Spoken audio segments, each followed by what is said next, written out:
Dongeng Kancil dan Buaya. Alkisah, buaya dan kancil tinggal di wilayah yang sama. Sudah lama buaya mengincar kancil untuk dijadikan santapannya. Namun, kancil selalu bisa menghindari kejarannya. Ia adalah hewan yang banyak akal sehingga buaya selalu kesulitan untuk menangkapnya. Meski selalu lolos dari kejaran buaya, namun lama-lama kancil merasa khawatir juga. Karena itu, ia pindah rumah ke daerah lain untuk menjauhi buaya. Ia tinggal di bawah sebuah pohon besar di hilir sungai. Awalnya buaya merasa bingung karena tidak melihat kancil di tempat biasanya. Maka ia pun mencarinya ke sana kemari, bertanya kepada para hewan yang ditemuinya. "Oh, kancil pindah ke pohon di dekat hilir sungai," kata burung kecil yang ditanya oleh buaya. Tentu saja buaya senang mendengar informasi itu. Segera saja ia pergi ke tempat yang dimaksud oleh si burung. Ia sudah tidak sabar lagi untuk memburu si kancil. Ia benar-benar merasa penasaran, ingin menikmati daging kancil yang sudah lama ia idam-idamkan. Setelah berhasil menemukan tempatnya, buaya pun pindah ke sana juga. Namun, kancil masih belum mengetahuinya. Selama berhari-hari buaya mengawasi kancil. Ia mempelajari kebiasaan kancil seraya merancang strategi untuk menangkapnya. Dari pengamatannya itu, tahulah si buaya bahwa si kancil sering pergi ke sebuah pulau kecil yang ditumbuhi pohon-pohon apel di dekat tempat tinggal kancil. Untuk sampai ke sana, si kancil biasa menyeberang sungai dengan melompati beberapa batu besar yang ada di antara tempat tinggal kancil dengan pulau tersebut. "Aku punya ide," seru buaya. Ketika kancil pergi ke pulau kecil, buaya bersembunyi di balik batu di tengah sungai.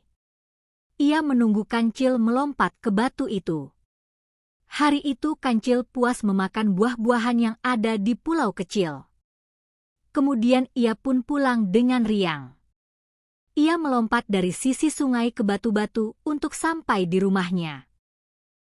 Namun setibanya di tengah sungai, ia melihat bayangan dari batu yang hendak dilompatinya tampak lebih tinggi dari biasanya. Akal cerdas si kancil segera menangkap bahwa ada sesuatu yang tidak beres. Jangan-jangan ada buaya di balik batu itu, batin kancil curiga.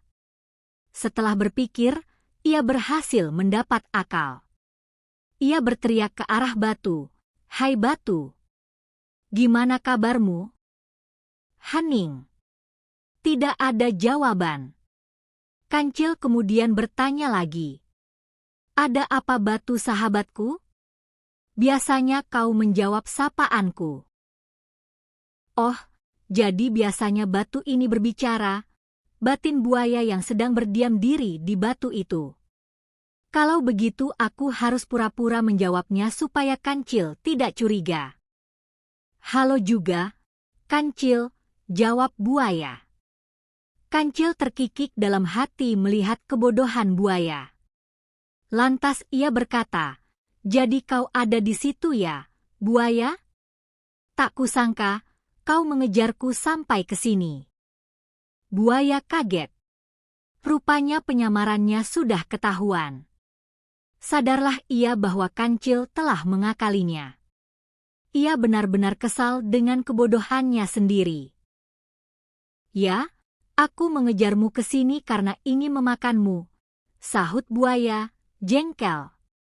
"Berikutnya, bukalah mulutmu lebar-lebar agar aku bisa melompat ke dalamnya." Kancil benar-benar cerdik. Ia tahu bahwa mata buaya akan tertutup saat buaya membuka mulutnya lebar-lebar. Dan sesaat setelah buaya membuka mulutnya, kancil segera melompat ke atas kepala buaya, lalu melompati batu-batu lainnya dengan lincah, dan setelah tiba di tepi sungai segera memanjat pohon besar tempat tinggalnya. Lagi-lagi selamatlah kancil dari kejaran buaya. Itu semua berkat kecerdasannya yang jauh melampaui buaya. Sementara buaya terpaksa gigit jari karena lagi-lagi gagal menangkap kancil yang sudah lama diincarnya.